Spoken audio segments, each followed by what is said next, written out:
Well, good afternoon to all of you. On behalf of Executive Intelligence Review, I'd like to welcome you to this third of 3 post-election broadcasts that we have decided to organize here in Washington. I say broadcast because at the same time that we are gathered here, today's proceedings are being broadcast live via the internet. They are being listened to in capitals all over the world. There is a group gathered in New York City at the United Nations that will be participating in the discussion with us.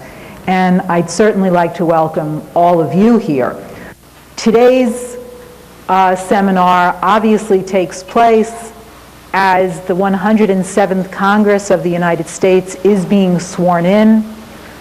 It takes place several days before President-elect George W. Bush is to be certified by the United States Congress. As we gather today, a call to Congress, which was first issued by Mr. LaRouche at the last seminar we hosted, calling for a congressional review of the manner in which America conducts its elections, including the manner in which the primary elections, where Mr. LaRouche was a candidate for the Democratic presidential nomination, was conducted, was issued. In the 2 weeks following that seminar, several hundred prominent Americans, most of them elected officials, joined Mr. LaRouche in that call to Congress. And as the 107th Congress takes its seat today, that call will be one of the first orders of business on their desk. Certainly in the days since the U.S. presidential election occurred, we have seen a series of dramatic, although not unanticipated events on the global financial markets. And there's little question that as we begin our proceedings today, the world is careening toward the worst financial crisis, certainly in the history of this nation and possibly in modern history. It is a very timely moment for Lyndon LaRouche to be addressing an international audience, not only because of Mr. LaRouche's role as a presidential candidate, but most especially because he is recognized without question as the most prominent physical economist alive in the world today. Also, since our last webcast, because of the terrible vacuum of leadership in the Democratic Party, Mr. LaRouche has also announced his intention to seek the Democratic presidential nomination in the year 2004. All right. Without further ado, I'd like to take this opportunity, ladies and gentlemen, to present to you Mr. Lyndon LaRouche. Lynn? Well, obviously, in talking about 2004, my immediate concern is not what's going to happen in the year 2004. My concern is what's going to happen now and whether we shall ever get to 2004 as a nation or not. There's presently a meeting, I understand, occurring in Austin, Texas, among the party reporting to the president-elect or putative president-elect down there. The problem today is that from everything you can see about what this team, not only Mr. Bush, but the entire team, his team, has said about policy, that the incoming president promises to be the greatest catastrophe in American presidential history. Not some years down the line, but in the next weeks and months immediately ahead. The problem, which I shall outline today, and also indicate what my role in this business is that we are not only in the worst financial crisis in modern history, the biggest one, we're also in globally a potential global economic breakdown crisis. That is something qualitatively worse than a depression. if the Bush team occupies the presidency and sticks to the policies which it has stated it is firmly committed to, the United States will very soon be destroyed as a nation. Not years down the line, but perhaps in a very short period of time. Why?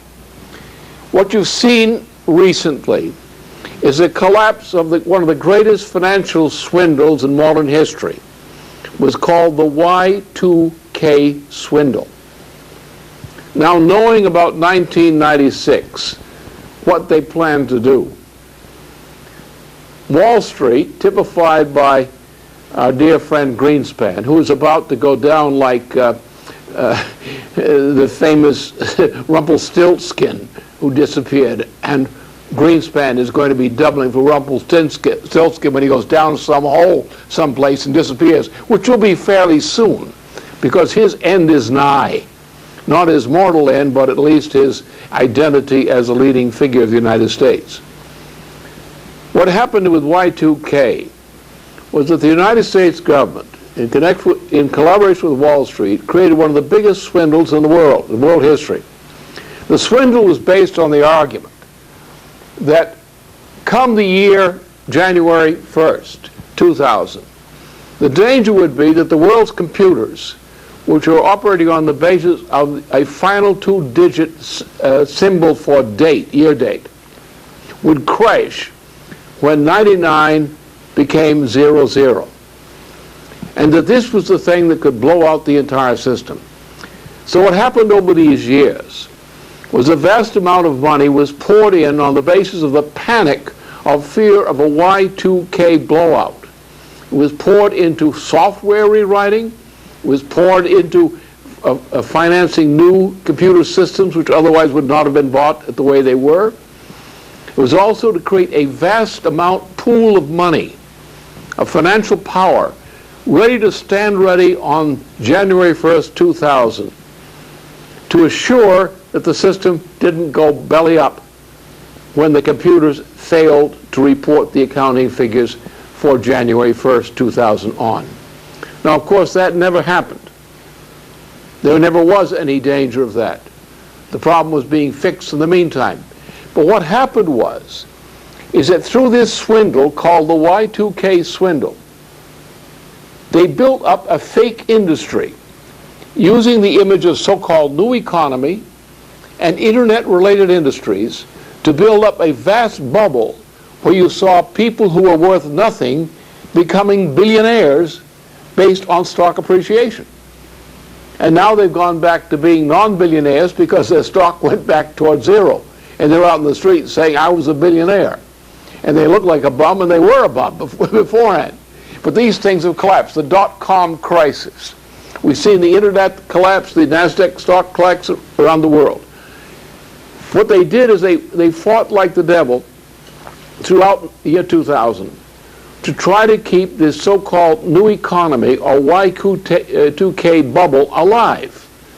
They were determined to keep it alive until after the November 7th general presidential elections, which is what they did. But the election came, and it was a bummer. Nobody was really elected, so the Supreme Court got in and decided who was elected when nobody really knew. We still don't know. So at that point, the system, for various reasons, crashed. And the will to keep the system going also crashed. Now, why? Well, in the meantime, what had happened to the U.S. economy was something similar to what happened to Germany in the year 1923. Now, some people who are old enough to recall or read about it, that when the French troops occupied the Rhineland after World War I, in order to collect the so-called war reparations debt, the German government got the French troops out of Germany by promising to pay this reparations debt, which they tried to do by printing money, Reichsmarks. This went on until the year 1923, where they were still printing Reichsmarks. German press. The spring and summer, a change occurred. The amount of money that was spent to roll over the war reparations debt by the German banking system in printing money was greater than the amount of the total debt. At that point, the inflation in currency exploded as price inflation in commodities. And you had the famous German hyperinflation of July through November 1923, at which the German Reichsmark disappeared. It vanished. It exploded. The famous. Now, during the year 2000, we came to a similar point, in which the vast amounts of money which Greenspan and company were printing in various ways to pump up the U.S. markets had reached the point that the amount of money being poured in to subsidize the U.S. debt, accumulated debt, was greater than the debt it was trying to roll over. And you began to see, in the course of the year 2000, you began to see a commodity price inflation of a type similar to what happened in Germany in 1923. You saw it in petroleum prices. You're seeing it now in the California energy crisis of South California Edison and PGE. You're going to see it all over the country. You're going to see a blowout of entire systems of utility systems, electrical utility systems and others as a result of this. You already are seeing a inflationary process in home acquisition. That is, in some areas of the country, it's cost 200 or 300% as much as a few years ago simply to find a place in which to put your family. You're seeing a rise in prices in the order of magnitude of 20, 30% and more of price inflation in the commodities which people buy, as manufacturers buy, to produce products. So you're seeing a general tendency toward commodity price inflation of the same type in general that you saw in Germany in 1923. Now that began to hit strong over the summer of this past year and into the fall. The figures are there. There is despite the lies from Wall Street, despite the lies from the government, there is a hyperinflationary tendency in commodity prices in major categories inside the United States today. Now, obviously, the attempt to keep pumping the system up the way they'd pumped up the Y2K bubble before was no longer tolerable. November 7th had come, the election was over. They didn't want to have a financial crisis before the presidential election. So they kept the system floating until then, and then they began to back off. You now have an impossible situation. If Alan Greenspan, the idiot, for example, and I say idiot because people are calling him a genius. He's not a genius, he's an idiot. He's a fool operating according to script. And he's going to be disappearing very soon. Because he's going to come to the point, very soon, with this depression running on fast, people are going to start demanding that he drop interest rates. They're going to demand that he inflate the economy still further after he's already hyperinflated it.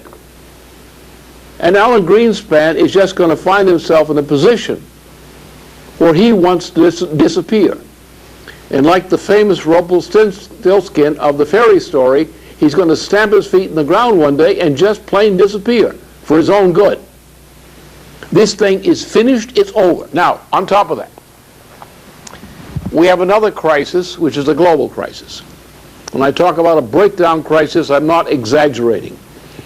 Over the past period, the United States, which ceased to become a major exporter, beginning with the Carter administration. Remember, Carter shut down infrastructure, he shut down the savings and loan banks, and similar kinds of things. He destroyed the kind of industry that is the small high-tech industries on which productivity depends. Began to gut the farmers, gut the small producers, the small entrepreneurs, who were the gut of productivity and growth in an economy, not the big corporations. The big corporations sometimes used to produce a decent product, but they were able to produce a decent product because they relied upon vendors, largely in the machine tool category, who produced a high-quality technology product, which you saw reflected in automobiles and other products. These people were put out of business by Carter and by Volcker and by what followed during the early 1980s. So the United States went from a position of being formerly the most successful economy in the world over the period from Roosevelt's recovery from 1933 to 1945 and into 1965. Despite all our mistakes, and we made a lot of them, we were still the model economy of the world in 1965. We began to destroy that when Nixon started to revive racism in America with his Southern Strategy campaign in 1966. And Carter took over and continued the racist Southern strategy when he became president during the late 1970s. Under these conditions, the traditional policies under which the United States had become the world's model success were torn down step by step. Whole sections of industry, small businesses, farms, so forth, were destroyed. Infrastructure was gutted, as you see in the shortage of electricity today. The economy was destroyed. What happened is over the course of the 1980s, especially beginning 1989, 1990, the United States became a net importer. We used to be the high-tech export leader of the world. We have become an importer. Worse, we have become the importer of last resort for the world. In Mexico, other parts of South America, in Asia, Japan, Korea, China, Southeast Asia, we are the importer of last resort. We are running a current account deficit recently estimated at about $600 billion a year. Current account deficit. A large part of that is simply our import-export deficit. We are importing most of our goods from the world, especially from the areas where cheap labor is abundant. China and so forth. From the yen carry trade area, from the euro carry trade area. We have been importing, and we've been going into hock to do it. But the world has depended upon the United States, as China, Japan, Korea, others have, to continue to buy our products from them to keep their economies alive. Now we've reached the point with this crisis that that's not going to happen anymore. You're going to see a tragedy is going to occur in Mexico. Mexico will be the country the worst hit by this. There will be a collapse in the maquiladoras and other export industry, and Mexico has become highly U.S. export dependent for our imports. You're going to see it in Asia, hard crashes throughout Asia. You're going to see a hard crash in a whole section of the economy of China as a result of this process, because the United States can no longer afford to finance this flood of imports from cheap labor markets in other parts of the world, which means that those parts of the world which have been counting on selling into the U.S. market are going to face tremendous cutbacks in their export levels. Cutbacks which will throw them into a bankruptcy a deficit position. This means that the collapse of the U.S. market as an importer of last resort for the world is going to set a chain reaction of collapse loose around the world as a whole. Now, how do we maintain this position? We maintain the position because of the speculative bubble, that foreigners who had money in the United States or had money they could invest in the United States could get a high yield on short-term by investing in these short-term markets such as the internet market.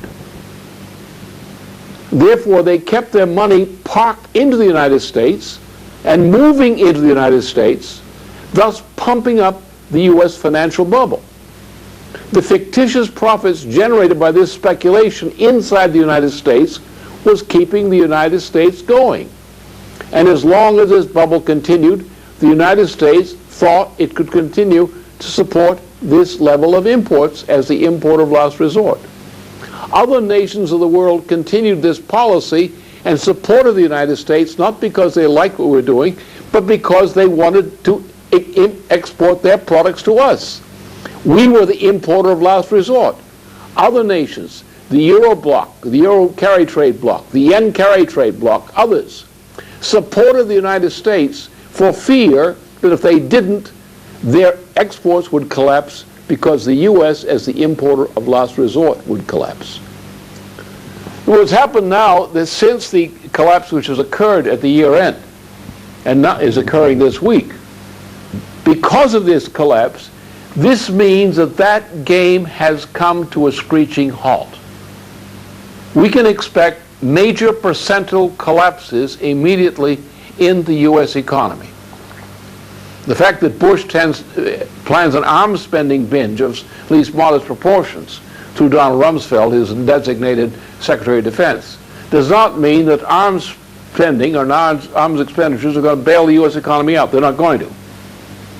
Then the chain reaction effect of the United States no longer being the importer of last resort is going to have a chain reaction effect on other parts of the world. South America, Central America, Africa is already suffering. Europe, Asia are all going to collapse. This collapse of these parts of the world economy is going to again come back and hit the United States in a new wave. This is all coming on fast. Now, technically, we are bankrupt as a nation. The entire banking system of the United States as a collective unit is bankrupt. The Federal Reserve System is bankrupt. The European central banking systems are bankrupt. The central banking systems, or the equivalent of Central and South America, are bankrupt. Africa is totally bankrupt. The Middle East is on the edge of a potential war which can become a religious war spreading throughout the Muslim and other parts of the world. There are explosions potentially in South Asia, crises of these types. There's a crisis in Europe. Europe is bankrupt. England is bankrupt. Continental Europe, Western Europe depends upon the German economy, and the German economy is operating at a loss under these conditions. They've destroyed their export market, though they're thinking of getting another one. These are the conditions that we face. Now, what's George Bush going to do about it? What can he do about it with that team he's got? What can he do about it with the number of Democrats on the Democratic side of the aisle who think like Bush? The Gore people, who you had trouble finding the difference between a Gore supporter and a Bush supporter when it came to policy. That's the problem we face now. What are we going to do about it? Well, it's obvious. This didn't start yesterday. We didn't get into this mess yesterday. From 1933 to 1965, the U.S. was rebuilt from a depression caused by the policies of Teddy Roosevelt, Woodrow Wilson, and Calvin Coolidge, was saved by Roosevelt, who understood the nature of the problem. Roosevelt carried the United States through the Depression without setting up any kind of dictatorship which would upset our Constitution. Roosevelt got us through World War II, and the programs of Roosevelt, even though they were chopped down after his death, nonetheless continued to support the United States and Western Europe in recovery from the wartime and Depression conditions. So that over the period 1933 to 1965, despite all the mistakes we made, we were the model economy of the world. So that if we take away all the bad things we did between 1933 and 65, there were lots of them, we still were, in net effect, a nation dedicated to improvement. The general improvement in the conditions of life, improvement in productivity, improvement in quality of product, all of these things together. If we look back then, what we did between 1933 and 1965, in net effect, was successful.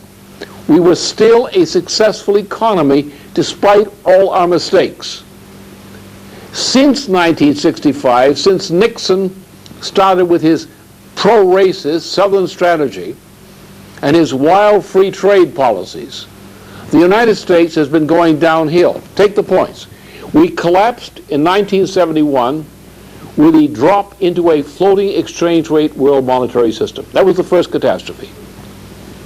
As a result of Henry Kissinger's similar efforts in causing a Middle East war and some other crises, we were in worse condition by 1975. In 1976, the Southern strategy took over the Democratic Party. The same racists that were policies behind Nixon took over Carter. caused more damage to the U.S. economy in his one term in office than all other presidents combined since 1965. He deregulated, he destroyed infrastructure, and he unleashed what he called, or what his administration called, controlled disintegration of the U.S. economy. And the U.S. economy has disintegrated. 1982, under Bush-Reagan, we had Garn St. Germain, which picked the bones of the banking system that Carter had bankrupted. We had Kemp Roth, which told Wall Street to steal, not to invest in real industry. We had junk bonds, a form of theft, a form of swindle. We had derivatives, which took off in the 1990s, but were already there in the 1980s. Then in 1989, 1990, Margaret Thatcher, George Bush, and Francois Mitterrand pulled the biggest swindle on the wake of the process of disintegration of the Soviet system, and moved to set up a world empire based on financial speculation, not production, and to eliminate the powers of the sovereign nation state in the United States as well as every other nation. It was called globalization. It's a return to the Roman Empire and to the slavery that implies. So over this period, the period from 1966 to the present time, the United States, which was once the world's leading economy, is now become one of the worst, but the biggest failure among economies. We are now at the point the whole shebang is about to collapse. Now, what's the problem? The problem is not only George Bush, because I don't think George Bush knows anything or could understand anything of this stuff, but he's got a bunch of people around him who do have some intelligence, and they do understand some things. But they, as a machine, are committed to the policies which were built up step by step under Nixon with the Southern Strategy, under Kissinger, under Carter, under Brzezinski, under George Bush as vice president and president, and so on, down to the present time. So the Republican Party in the majority, and a good deal of the Democratic Party as well at the top, is the party of the great mistake. 35 years of a bad mistake. These are parties which in their present policies are committed to making their mistakes bigger and better. More mistake. George Bush is committed to defending the great mistake of the past 35 years and making it bigger and better. Gore was committed to continuing the bad mistake of the past 35 years, making it bigger and better. He and Newt Gingrich and Al Toffler, back during Carter days in Georgia, were working together to push off this third wave thing, which is part of this present insanity. So the problem is not that we don't have solutions. We do have solutions. We could go back to things that worked. We could agree with other nations because there's a depression. We could agree to convene a new international monetary conference to establish again the kind of fixed exchange rate system that got us out of the depression in the post-war period. Establish capital controls, exchange controls, regulation, reinstall regulation of our industries, such as the power industry, which is now in a crisis, to make sure we get power regulating, to restore our health care system, to restore our educational system. We did these things before under depression and depression-like conditions, and we can do them again. Other nations would agree with us. So why do we do it? There are solutions. Yes, the crisis is much bigger than Roosevelt faced, but the lessons we learned from the success of Roosevelt and his legacy shows us how we should approach these problems today. Now then ask yourself, where do people stand on the question of Roosevelt versus Coolidge? Where do they stand on Kennedy versus Nixon? Where do they stand in the parties? Do they propose the policies of Coolidge, the policies of Bush, the policies of Nixon, or do they propose the policies of Roosevelt and Kennedy? Which? Now, if we had the party of Roosevelt or Kennedy back in power, we'd know exactly what to do. We would look back to the lessons of our past and say, this is what worked in the past, and we're going to do it this way. Why? Because it's not some cockeyed idea that's unproven. is something that worked in the past. And when something doesn't work, you fix it by going back to before you made your mistake, because you can get agreement on that. Now, if you want to make some improvements beyond that, make them, but it may take more time. The first thing to do is to use the lessons of the past and fix what needs fixing. Then get your improvements. What we need to do is go back to the system that worked for us between 1933 and 1965. It worked for us and it worked for much of the world. But this time we have to extend it to other parts of the world we didn't in the post-war period, the so-called developing countries. We're going to have to bring nations together around the idea of saving this planet from the worst depression in recent history, recent centuries. Most of these countries will agree. There are many countries that will follow the United States still today on a project like this. You tell the world, you tell Europe, you tell Asia that the United States of Roosevelt and Kennedy is back. They'll cheer. You tell them we want to work together with them to solve these problems on the basis of things that worked before. They'll cheer. The United States still has great moral authority because of the record of its past. Not its recent past, but its past. The past was typified by Roosevelt and Kennedy. The past which admittedly Clinton wanted to revive when he became president. He wasn't able to do so, but at least he recognized the intention. We have to go back to the legacies of the Roosevelt-Kennedy era to solve these kinds of problems. So we could. So what's our problem? The problem is elementary. We have a political system and an incoming presidency which is opposed to those things that will solve our problem. What's the result?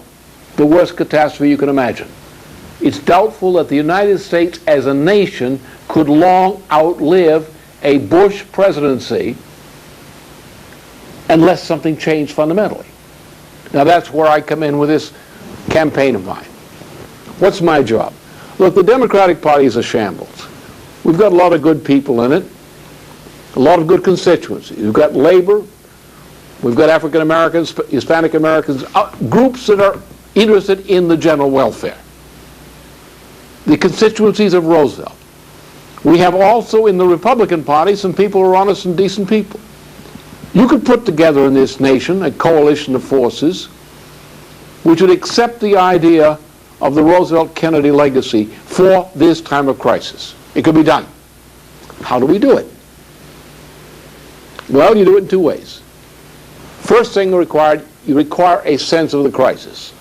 You may not have it fully today, but I guarantee you in 2 weeks or 3 weeks from now, you're going to have a good sense of what this crisis is. It's much worse than anything any of you imagine. I'm an expert, therefore I can know how bad it is. You're not yet an expert, so you don't know how bad it is. That's the difference. So you're going to have a sense of crisis that something has to be done which is not a continuation of the present junk. Now the second thing is required is who is going to change it. Well, obviously you're going to have to change it. Who's you? You as the general welfare, the people who represent that, who can rally in the Democratic Party, reach out to sane Republicans who will recognize the problem under conditions of crisis, and insist on no program which is not simply an affirmation of things that worked between 1933 and 1965. Things that people can agree worked. It's not speculative, it's not really debatable. They worked. And this ain't working. So it's not too hard to settle that question as a matter of practice. Now my concern is to find a rallying point within the Democratic Party ranks and the people who should be in that party if it's rebuilt properly, to reach out to sane Republicans and say, we're going to save this nation. We're going to save this nation on the fact of the authority that what we've got now doesn't work and couldn't work and isn't going to work. What did work before will work again.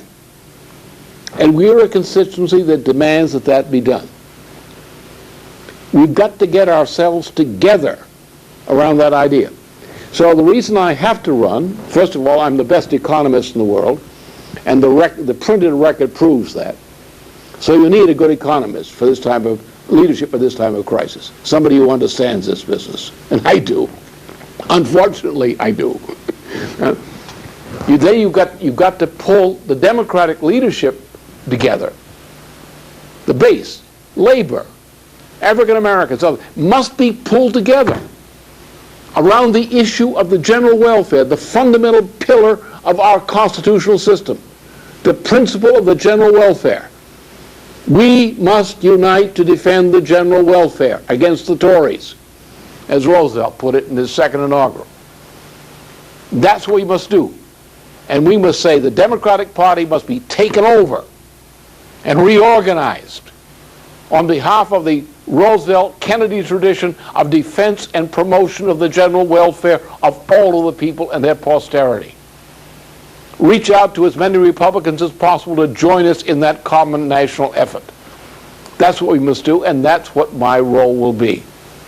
To attempt to catalyze that kind of unity among the people who share the belief that the promotion of the general welfare is the only legitimate basis for the authority of government, as opposed to some kind of dictatorship of the type they had in Germany when they didn't follow the Roosevelt track in that crisis.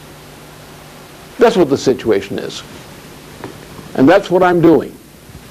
Now, we'll try to do what we can with Mr. George Bush and company, but we're not going to try to find a consensus with him. Because to have a consensus, you have to have, the other guy has to have sense. Otherwise, it doesn't work. But there are people around him who are not unintelligent. And if we get together the muscle and the troops, and we have them. If you look on the state legislator level, the leadership there, you look at the trade union, the state level of trade union leadership. You look at people that are concerned. You look at senior citizens who are threatened with death by this present policy. You look at the poor of this country who are threatened, the homeless. You pull these people together and say, we're going to fight for the general welfare. Don't make wild promises. We're just going to follow these policies and make things work again. We've got a tremendous political force. And it's up to people like you to work with me to pull those kind of forces together to save this nation. We won't save George Bush much by educating him. I don't think he's educable. But I think we can develop enough clout so he thinks it's smart enough to go along with us. But to do that is going to take a lot of clout. And the clout will come in two forms. He's going to be facing a crisis where he calls up Alan Greenspan, and Al Greenspan is hiding someplace, won't answer the phone. Because Alan Greenspan can't fix it anymore. He's going to face a situation where nothing is working. And we know how to make things work. Let me tell you what we do have internationally. We have in Eurasia, and if you look carefully at Europe as I look at it, from the inside of it, and look at what Germans and others are trying to do to save their skins while the United States is going down. They're looking for long-term 20, 25-year trading agreements with countries in Asia and elsewhere as the markets for exporting their technology to countries that need that technology, for cooperation with Japan, for cooperation with China, for cooperation with India, for cooperation with Southeast Asia, for building up Central Asia. These kinds of things are what the smart Europeans are talking about right now. And some of the very senior figures really know what they're talking about. If the United States takes the view that we must join with such people in Europe, Japan, and so forth, and join with them to build up over the next 20 to 25-year period a great drive in technology to increase the standard of living throughout the world, to increase the productive powers of labor in countries that are poor because they have low productivity. If we do that, we can build something which reminds us of what Roosevelt accomplished during his lifetime and after his death in the policies he set into motion between 1933 and 1965. If we have the courage and imagination and devotion, we can make this world a decent place to live in. Not a perfect place, but a decent one. And right now, that looks pretty good. Okay, thank you very much.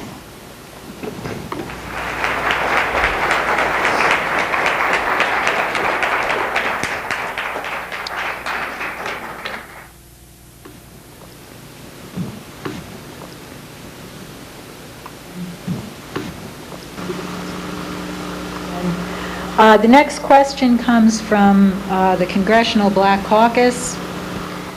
The question is, Mr. LaRouche, during your last seminar, you talked to us about the Southern strategy of Richard Nixon. Now, since that seminar occurred, we have a nominee for Attorney General of the United States who is an inveterate Confederate and a professed supporter of Jefferson Davis. We do not see how he can possibly uphold a Constitution that he clearly rejects. However, we are not represented on the Senate Judiciary Committee. How do you think we should proceed? Two things. First of all, when Bush put Ashcroft in as a nomination for the Justice Department, he made it clear the Ku Klux Klan was riding again. That's clear. Now, maybe Bush didn't know what he was doing, but somebody in the Bush team did. And a lot of them had the voice to say something about it. Ashcroft was an insult to the Congress. If the Democrats in the Congress capitulate to the Ashcroft nomination, the Congress is finished. This is pretty much like the same thing that Germany did in February 28th, 1933. When the famous Notverordnung was established. Just remember after the Reichstag burning, the Reichstag fire, that Goering, who commanded at that time Prussia, he was the minister president of Prussia at the time, set into motion an operation. As part of this, operating under the rules of Carl Schmitt, a famous pro-Nazi jurist of Germany, they passed this act called the Notverordnung, the Emergency Act, which gave the state the power, according to Schmitt's doctrine, to designate which part of its own population were enemies and to imprison them freely and to eliminate them. This was a dictatorship. Now remember that Hitler had come into power at January 30th of that same year, less than 2 months earlier. He'd come in as a minority party which had been discredited in the previous election. He was put in by bankers, including the father of President George Bush, the former president, Prescott Bush. Prescott Bush, as agent for Harriman in New York, worked with the British banks to put Adolf Hitler into power in January of 1933.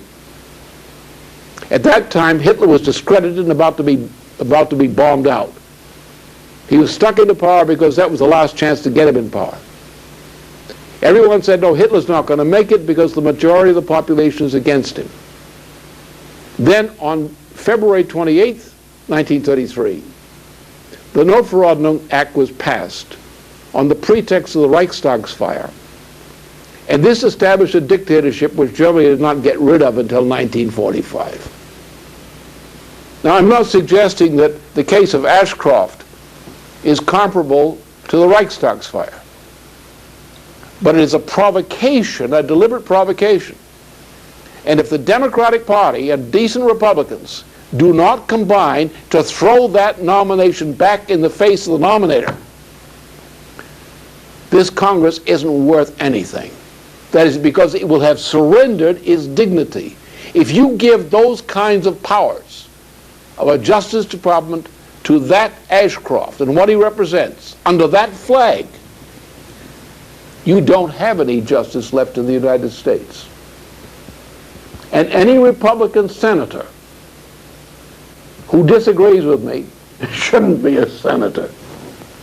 He doesn't represent the Democratic Party. So it's going to be up to the people to make sure. Now, what I would say is this.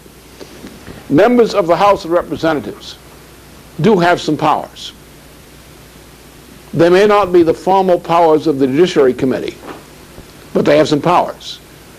And if the Congress makes it clear and gets some of the senators, the Democratic senators, to make it clear that we're not going to put up with this Ashcroft provocation, we can stop it. But little protest movements is not going to do it.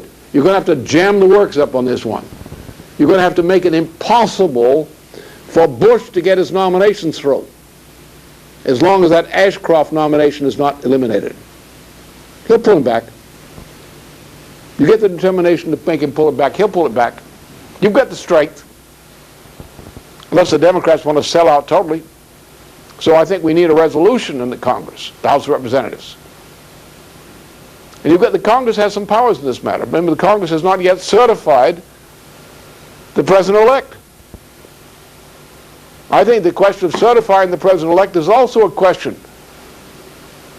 This Ashcroft question should be thrown on the table on that question of certifying President-elect Bush, so-called, as President-elect.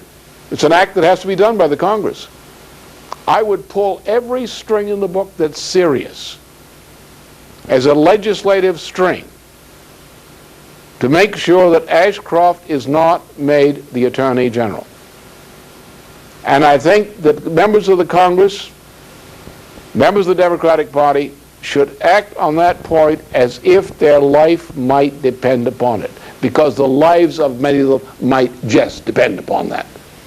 You don't know. We're going to a period in which either we do the kinds of things I indicated in summary to you today, or else what you're going to have is not a government.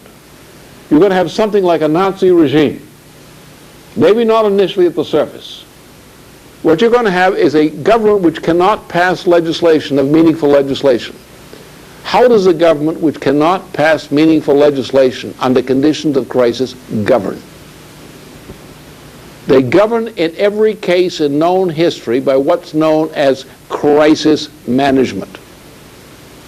In other words, just like the Reichstag fire in Germany, how did that happen?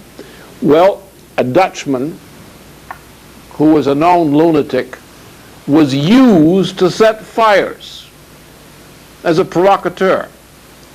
And he went around Germany setting fires. And one night, with no security available for the Reichstag, he went into the Reichstag building and set the joint on fire. And Hitler came out and said, well, let's hope the communists did it. And Goering moved, and the Schmidt apparatus moved, that is of Carl Schmitt, the jurist. And they passed the Notverordnung. And on the basis of a provocation, that is crisis management, they rammed through the Notverordnung, which established Hitler as dictator of Germany. What you're going to get with a frustrated Bush administration, if it's determined to prevent itself from being opposed, its will, you're going to get crisis management, where members of the special warfare types of the secret government, the secret police teams and so forth, will set off provocations which will be used to bring about dictatorial powers into motion in the name of crisis management. You will have small wars set off in various parts of the world, which the Bush administration will respond to with crisis management methods of provocation. That's what you'll get. And that's what the problem is. And you have to face that. You've got to control this process now, while you still have the power to do so. Don't be like the dumb Germans, who after Hitler was appointed to the chancellorship in January 1933, sat back and say, no, we're going to defeat him at the next election. There was never a next election. It was just this ja vote for Hitler as dictator. Because the Notverordnung of February 1933 eliminated the political factor. And that's the danger you'll get here. If the Bush administration is determined to hammer its way through on this thing, it's not resisted, and you allow it to do so, you will find it strongly tempted. And you look at remember what George Bush's specialty was, as I remember very well. Remember Iran-Contra, one of the biggest mass murder swindles in modern history, run by the Vice President of the Bush under special powers given to him under special orders with the executive branch. He ran Iran-Contra, the biggest drug-running game in the world. And behind Bush, and I know these guys very well because I've been up against them, most of my problems came from these characters. These guys, pushed to the wall, will come out with knives in the dark. They will not fight you politically. They will get you in the back.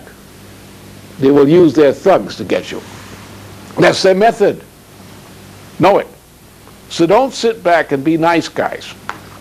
When Bush makes some proposal which is sensible, it should be treated as a sensible proposal. But when he tries to shove a provocation down your throat, like Ashcroft, no way, buddy, no way. This thing stops right now.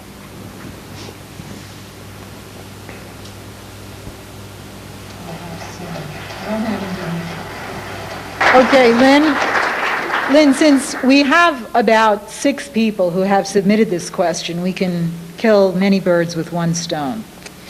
Alan Greenspan just announced that the Fed has lowered the discount rate by 0.5%, and the markets have responded with great happiness. Would you like to comment? This is going to last as a piece of enthusiastic thing for I don't know how many days. What he's done. Look, Greenspan, this is Greenspan's act of suicide. This is like, again, the typical case of this kind of thing. He was going to do this because he was a fool. That's why he did it. He's a frightened fool. His game doesn't work. The financial system is disintegrating. People are screaming, Greenspan, be a miracle, make a miracle for us, do something. Flood the thing with money. You know what that's going to do? It's going to create a terrible crisis beyond anything that presently exists. And how many days or how many weeks is it going to take before people turn around and say this was the worst thing could ever be done? This is crisis management for you already. Greenspan is responding with crisis management. Lowering the interest rates will do no good under these circumstances. It'll only make things worse. It's like setting fire to a burning building. It doesn't help. This is the biggest folly, and this is probably will be counted in future history as one of the actions by which Greenspan finally destroyed himself. He's the biggest fool on Wall Street and Washington for doing that. What are you going to do in a situation like this? There's only one thing you can do. The system is going to blow. What do? You don't use monetarist methods. Monetarist methods cause the problem. Yes, you may use credit. You do what Roosevelt did with Jesse Jones and the Reconstruction Finance Corporation. That's what you do. You take an earmark. Don't lower the interest rates. Create a special vehicle. Go to the Congress. Get a special fund authorized by the presidential powers under the Constitution. Get some money allocated real fast to an emergency fund to get going as seed money to get some major employment projects in for example, let's take the case of California. We've got right now one of the major crises of the nation is the situation with Edison, Southern California, and the PG. Now, there's a shortage of energy. Well, why not immediately, through the federal government, create, first of all, 2 steps. Establish re-regulation, emergency re-regulation. Do it under Clinton. Don't wait for Bush. Do it now. I'd have Clinton do it right now, while he's still president. Re-regulate on an emergency basis, under emergency powers of the president. You've got an emergency in California. A hell of an emergency. Re-regulate. It's a national emergency. then gets the money in there, we're going to fix this problem. We're going to get some power generation going in that area. We're going to ensure a safe and adequate supply of energy to industry and to populations throughout the area. That's our mission. Okay, do what Jesse Jones did with Reconstruction Finance Corporation. Put some money into an operation with government backing to get that going. Then let that fund rotate the way we did with Reconstruction Finance Corporation under Roosevelt. The same method was used in Germany through the Kreditanstalt für Wiederaufbau for recirculating small amounts of credit to build a big growth. So what we need is not money flowing into the banking system. You put money in the banking system, let it flow through in this system, you're going to get hyperinflation, you're going to get more blowout. What you need to do is have a controlled, regulated flow of funds to creating employment, productive use of productive facilities for good purposes now. You need the methods of a Roosevelt. This is the time to do it. We've got a lot of unemployed. We've got businesses shutting down, which could contribute to this process. Let's get those businesses not to shut down that we need.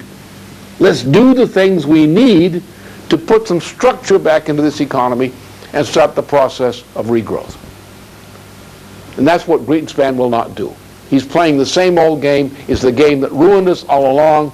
It's the game that doesn't work anymore. And it's going to be obvious to people very soon that what he pulled is just another swindle. And this is the last stamp, probably before Rumpelstiltskin stamps his foot in the ground and disappears.